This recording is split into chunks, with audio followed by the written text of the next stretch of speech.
You might have heard that over the weekend, across the failing European Union, citizens went to the polls and voted for members of the European Parliament, and that across the continent, so-called right-wing and populist parties won in most every country, giving the European Parliament quite the facelift.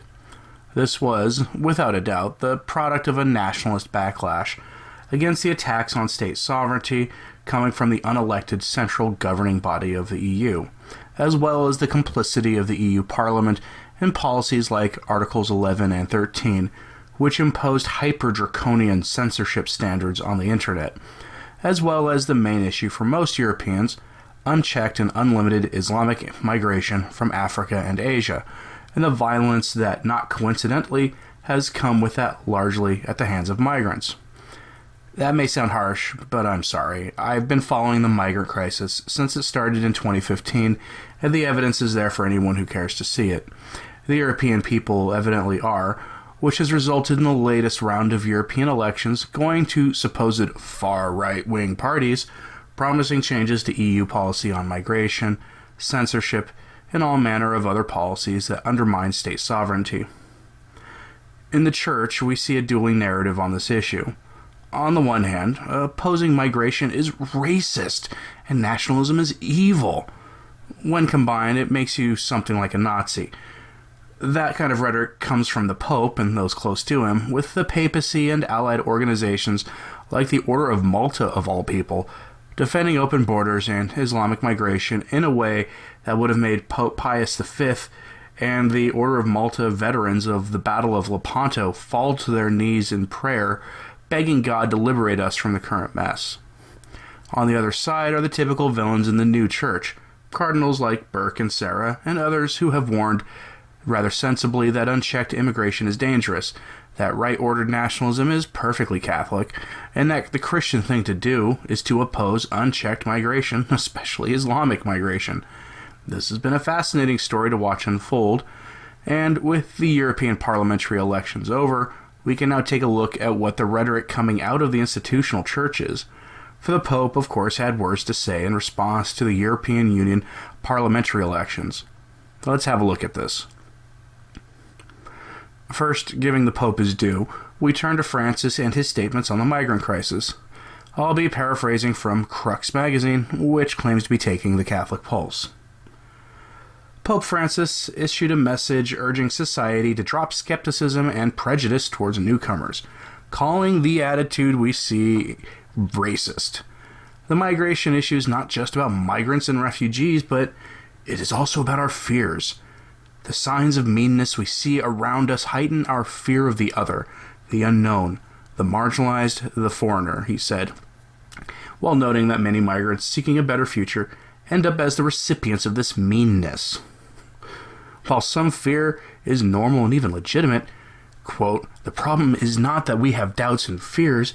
The problem is when they condition our way of thinking and acting to the point of making us intolerant, closed, and perhaps even, without realizing it, racist. In this way, fear deprives us of the desire and the ability to encounter the other, the person different from myself. It deprives me of an opportunity to encounter the Lord. Francis said the presence of migrants and refugees, and of vulnerable people in general, is not a threat, but is an invitation to recover some of those essential dimensions of our Christian existence and our humanity that risk being overlooked in a prosperous society. That is why it is not just about migrants, he said. When we show concern for them, we also show concern for ourselves, for everyone. In taking care of them, we all grow. In listening to them, we also give voice to a part of ourselves that we may keep hidden because it is not well regarded nowadays. End quote. And none of that is wrong per se, by itself. The issue is the underlying assumption, which seems to be that borders should be open and that migration should be essentially a free-for-all. That has never been the Catholic position on immigration until the present pontificate, like literally never. And it's easily demonstrable simply by looking at John Paul II's catechism or looking at the various writings of popes in the past centuries and the writings of St. Thomas Aquinas, which all point to migration being an issue that states should be open to, but ultimately states can choose to close borders, limit who can come into the countries, and that migrants have a duty to show regard to host countries by respecting the culture of the host country and, shock of shocks, assimilating. The state's first duty is to the common good, which can be undermined by unchecked migration that destabilizes society. The recent history of the Europeans and the growing terror attacks done by migrants is evidence of this threat that is a play against the common good, especially during Ramadan, which we are currently approaching the end of. On the flip side of this argument, similar to the argument I just summarized above, comes from Cardinals Burke and Sarah, and similar prelates who have all been dubbed alt-right by those with whose mental faculties are deficient. Like, seriously, if you're calling people alt-right because you don't like their conservative argument, seek help. On May 17th, Cardinal Burke said, quote, that resisting large-scale Muslim immigration is a responsible exercise of one's patriotism. He said these words at the Rome Life Forum, the pro-life conference in Rome that is held annually. Burke had words that some might consider shocking, which were relayed to the world via LifeSite News. I think the fundamental question here is someone who resists large-scale Muslim immigration committing an immoral act, and therefore should be, let's say, denied Holy Communion or in some way recognized as a public sinner, he asked. The Cardinal responded by saying that the Church's teaching on immigration, which he had discussed in his speech, supported individuals who are, quote, not able to find a way of living in their own country, and that that is not true of immigrants who are opportunists, in particular in the case of Islam, which by its definition believes itself to be destined to rule the world, coming in large numbers to countries, he said. Quote, you don't have to be a rocket scientist to see what's happened, for instance, in Europe, in countries like France and Germany, and also here in Italy, and it's also happening in the United States. Burke cited a book called No-Go Zones, which, quote, records places in the United States where, in fact, Muslim immigrants have set up their own legal order, end quote. Now, note next that Burke builds on this when he speaks of the global conquest of Islam and the loss of faith among many Catholics and Christians broadly. This is a difficulty today. In fact, Muslims have said that they are able to accomplish what they were not able to accomplish in the past with armaments because Christians no longer are ready to defend their faith, what they believe. They're no longer ready to defend the moral law. Burke added that another problem is that Christians are not reproducing themselves. They've entered into the contraceptive mentality. This is where the Church must come in ministering to migrants, mainly to point out to them that it is bankrupt in the culture and to try to work, even with the help of immigrants, to recover what is true culture, namely that which is based on respect for the inviolable dignity of every human life, respect for the integrity of the sexual nature of man, of marriage and its fruit, the family, and man's worship of God. Patriotism and nationalism are right-ordered when they are committed to defending the moral law.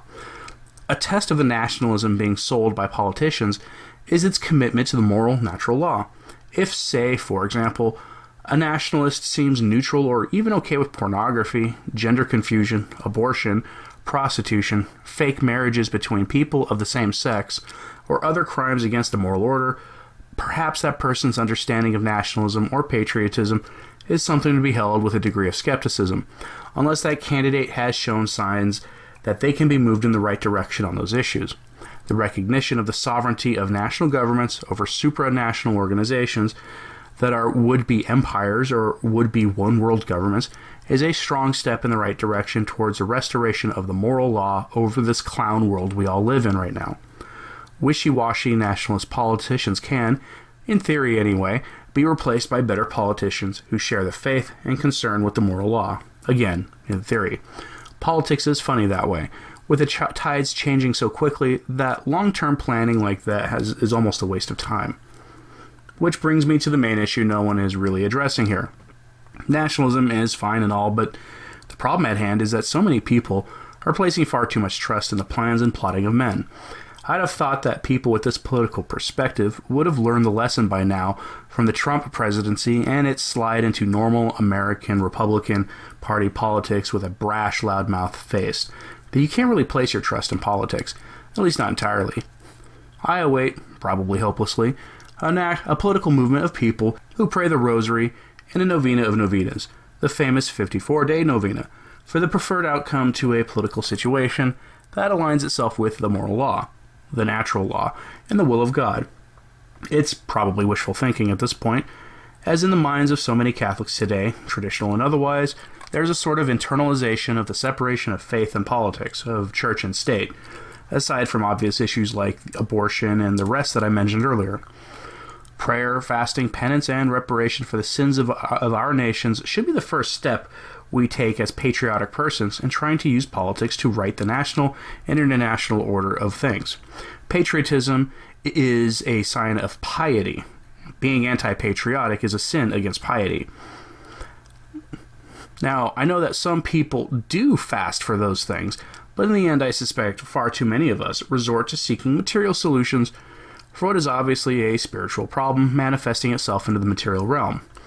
Recall what Cardinal Burke said about the strength of Islamic migrants coming into the West, strong in their position as colonizers because they have found a Christian West that has largely lost the faith and has been unwilling to fight back against colonization by the West's ancient adversary. Eventually, the West will fight back, but when that happens, if it is not rooted in the faith, it will be a monstrous affair, one utterly devoid of Christ, characterized by violence of a kind not seen since the World Wars, all brought on by our own faithlessness and accepting of a new religion of secularism that assumes that all peoples will assimilate if given the chance. Not all people think this way, and only Christ is the way out. A real nationalism must be rooted in a right-ordered sense of the faith. Please pray that we reach that point. Italy and Brazil provide us signs of hope that we are headed in that direction. As always, thank you for listening and for your support. There are options for supporting the work of this channel in the description box of this video. Pray and do acts of penance for the liberation and exaltation of the Church. I'm Anthony Stine. Ave Maria.